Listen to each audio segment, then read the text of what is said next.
Mittal steel pipes 30 वर्षों से विश्वसनीय प्रतिष्ठान Mittal steel pipes, SS pipes, seamless pipes, MS pipes, GI pipes, hand pump, ductile pipes और PVC pipes का एक भरोसेमंद ठिकाना Mittal pipes, GT road, Durga मंदिर, उषाग्राम, आसनसोल। Contact number 9434114386 7797734444। আসানসোলে জেলা প্রশাসন বিশেষ সংশোধনাগার এবং জেলা লিগ্যাল সেলের সহযোগিতায় পালিত হলো আন্তর্জাতিক পরিবার দিবস। জেলা সংশোধনাগারে বন্দী ও বিচারাধীন আসামিদের সঙ্গে তাদের পরিবারের দেখা করিয়ে দেওয়া হলো। দেখার সুবাদে খুশি প্রকট করেন আসামিরা ও তাদের পরিবারের লোকেরা।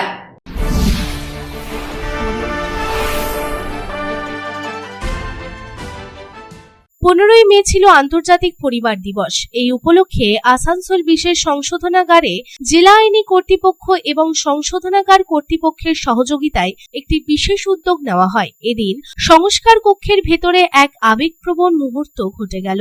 কিছু মানুষ 4 বছর ধরে, কিছু মানুষ 4 মাস বা 6 মাস ধরে তাদের পরিবারের সাথে যোগাযোগ বিচ্ছিন্ন ছিল। তারা সকলেই আসানসোল বিশেষ সংশোধনাগারে বন্দী। অবশেষে জেলা আইনি কর্তৃপক্ষ এবং আসানসোল সংশোধনাগারের উদ্যোগে তারা তাদের পরিবারের সদস্য এবং নিকটাত্মীয়দের সাথে দেখা করলেন। শুক্রবার জেলা আইনি কর্তৃপক্ষ, আসানসোল বিশেষ সংশোধনাগার এবং পুলিশ প্রশাসন 4 জন বিচারাধীন বন্দী এবং 1 জন সাজাপ্রাপ্ত বন্দী তাদের নিকটাত্মীয়দের সাথে দেখা করার ব্যবস্থা করিয়ে দেন। আসানসোল বিশেষ সংশোধনাগার সূত্রে জানা গেছে, এই 5 বন্দী দীর্ঘদিন ধরে তাদের পরিবারের সাথে কোনো যোগাযোগ ছিল না। আসানসোল জেলা আইনি কর্তৃপক্ষ এবং জেলা সংশোধনাগার কর্তৃপক্ষ আসানসোল সংশোধনাগারে আটক পরিবারের সদস্যদের সাথে দেখা করার চেষ্টা করছিল দীর্ঘদিন ধরে এবং অবশেষে এই উপলক্ষে শুক্রবার আসানসোলের SDO Biswajit Bhattacharya, DC central Amrapali Chakraborty, jail superintendent চন্দ্রেই হাইট এবং জেলা আইনি কর্তৃপক্ষের অন্যান্য কর্মকর্তারা সংশোধনাগার পরিদর্শন করেন। পরিবারের 5 সদস্যকে নিরাপত্তা বেষ্টনীর মধ্য দিয়ে কারাগারের ভেতরে নিয়ে যাওয়া হয়। কারাগারে বন্দী পরিবারের 5 সদস্যদের সাথে দেখা করতে দেওয়া হয়েছিল। এদিন এসডিও বিশ্বজিৎ ভট্টাচার্য বলেন, আসানসোল জেলে এমন কিছু বন্দী আছেন যারা দীর্ঘদিন ধরে কোনো নিকটাত্মীয়ের সাথে যোগাযোগ করেননি। আমরা দেখেছি যে একটি ছোট মেয়ে তার মায়ের সাথে 4-4.5 বছর ধরে কোনো যোগাযোগ করেননি। গতকাল ছিল আন্তর্জাতিক পরিবার দিবস। আন্তর্জাতিক পরিবার দিবসে জেলা প্রশাসনের এটি একটি বিশেষ উদ্যোগ।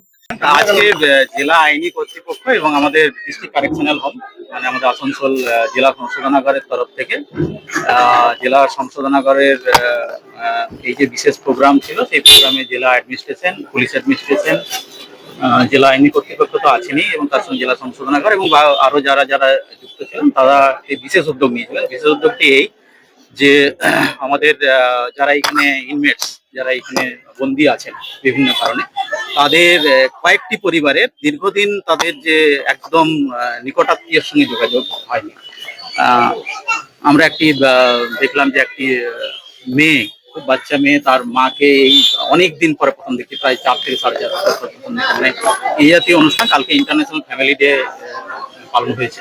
এই ইন্টারন্যাশনাল ফ্যামিলি ডেতে আজকে এই বিশেষ উদ্যোগ জেলা সংশোধনাগার, মানে এই জাতীয় অনুষ্ঠান যে মানে কতটা মানবিক সেটা মানে নিজের চোখে না দেখলে আমরা নিজেরাও আসতে পেরে এবং আমাদের জেলা অ্যাডমিনিস্ট্রেশন এই পুরো প্রোগ্রামের সাথে ছিল। অন্যদিকে এই প্রসঙ্গে আসানসোল বিশেষ সংশোধনাগারের জেল সুপারিনটেন্ডেন্ট চন্দ্রেই হাইট বলেন, আজকের এই বিশেষ অনুষ্ঠানটি জেলা আইন কর্মকর্তাদের সহযোগিতায় আয়োজন করা হচ্ছে। এত বছর পর একজন মা ও মেয়ের পরিবারের সদস্যের সাথে দেখা হওয়ার এই অনুভূতি নিজে না দেখে প্রকাশ করা যাবে না। আজকের একটা বিশেষ দিন, কারণ হচ্ছে এরকম একটা ঘটনার সাক্ষী আমরা হতে পেরেছি। আর এটা সম্ভব হতো না যদি ডিএলএসএ ম্যাডাম, সেক্রেটারি ম্যাডাম না থাকতো। ওনার উদ্যোগে আর পুরো জেলা অ্যাডমিনিস্ট্রেশন, পুলিশ দপ্তর সবার উদ্যোগে, সবার সমবেত প্রচেষ্টায় আমরা আজকে এই হিস্টোরিক্যাল মোমেন্ট ক্রিয়েট করতে পেরেছি। আমি স্পেশালি সবাইকে ধন্যবাদ জানাবো, জজ সাহেব, specially DLSA secretary madam Amrapali Chakraborty ম্যাডামকে ভীষণ অসংখ্য ধন্যবাদ madam, thank you so much. আর আমরাও করলাম। চারজন ফ্যামিলি, চারজন ইনমেটস, পাঁচজন ইনমেটস এর ফ্যামিলি এসছে। এরা কি সবাই বিচারাধীন না সাজাপ্রাপ্ত? বিচারাধীন, একজন সাজাপ্রাপ্ত। অন্যদিকে এই প্রসঙ্গে জেলা আইনি পরিষেবা সচিব আম্রপালি চক্রবর্তী বলেন, এতদিন পরেও আমরা একটি মেয়েকে তার মায়ের সাথে এবং একজন বাবাকে তার সন্তানের সাথে পুনর্মিলন করতে সফল হয়েছি, যদিও তা অল্প সময়ের জন্যই হোক। ইন্টারন্যাশনাল ফ্যামিলিদের কথাটা আমার মনে এসেছিল, তখন আমার একটা জিনিসই মনে এসেছিল যে আমরা যারা প্রত্যেকদিন অন্তত ফ্যামিলির সাথে কথা বলতে পারি, রাতের বেলা ফ্যামিলির সাথে যে ঘুমোতে পারি গিয়ে, তারা তো নয় ফ্যামিলির সাথেই থাকি, তাদের ফ্যামিলির একটা বন্ধন আমরা সেটা অনুভব করি, কিন্তু তাদের কি অবস্থা যারা দীর্ঘদিন ধরে ফ্যামিলি মেম্বারদের সাথে মিট করতে পারছে না, যে তারা প্রিজনে আছে, কারাগারে রয়েছে।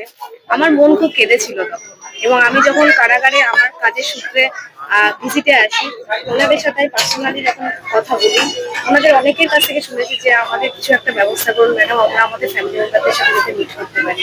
এই যে মায়ের কথা আমরা বলছিলাম, উনি আমাকে পার্সোনালিও বলেছিলেন যে আমি 4.5 বছরের মেয়েটাকে ছেড়ে এসেছি ম্যাডাম, এতদিন চোখে দেখতে পাই না। আমি নিজে একজন মা, আমি আমার মেয়েকে ছেড়ে এক রাত্রে থাকতে পারি না, সেখানে আর এক মায়ের আর্তনাদ আমার মনটাকে কাঁদিয়ে দিয়েছে। আর আজ যখন আমরা সবাই মিলে একটা উদ্যোগ নিয়ে এই জিনিসটাকে করতে পেরেছি এবং মাকে তার সন্তানের কাছে ফিরিয়ে দিয়েছি, কিছুক্ষণের জন্য হলো তাকে সেই মমতা ভরা মুহূর্তটাকে যে আমরা দিতে পেরেছি, আমি একজন মা হিসেবে আমার আমি অফিসার করে আগে আমার মাতৃত্ব বোধ থেকে আমার খুব ভালো লেগেছে। একজন বাবাকে, সে বাবা তার সন্তানের সাথে দেখা করছে, সন্তান বাবাকে জড়িয়ে ধরছে, এই ধরনের অনুভূতি আর এই ধরনের প্রয়াস, এটা আপনারা নিজের চোখে না দেখলে এটা বলে বোঝানো যায় না। আমার ভাষা এখানে কম পড়ে যাচ্ছে। সেদিন পরিবারের অন্যান্য সদস্যরা, যারা তাদের পরিবারের সদস্যদের সাথে দেখা করতে এসেছিলেন, তারাও আসানসোল বিশেষ সংশোধনাগারের সামনে জড়ো হয়েছিলেন, যা সকলের সামনে এক আবেগপ্রবণ মুহূর্ত তৈরি করেছিল।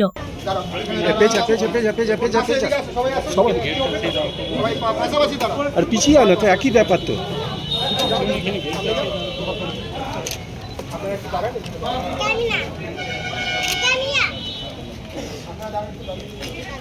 আসানসোল থেকে সন্তোষ মণ্ডলের রিপোর্ট, পাবলিক টাইমস।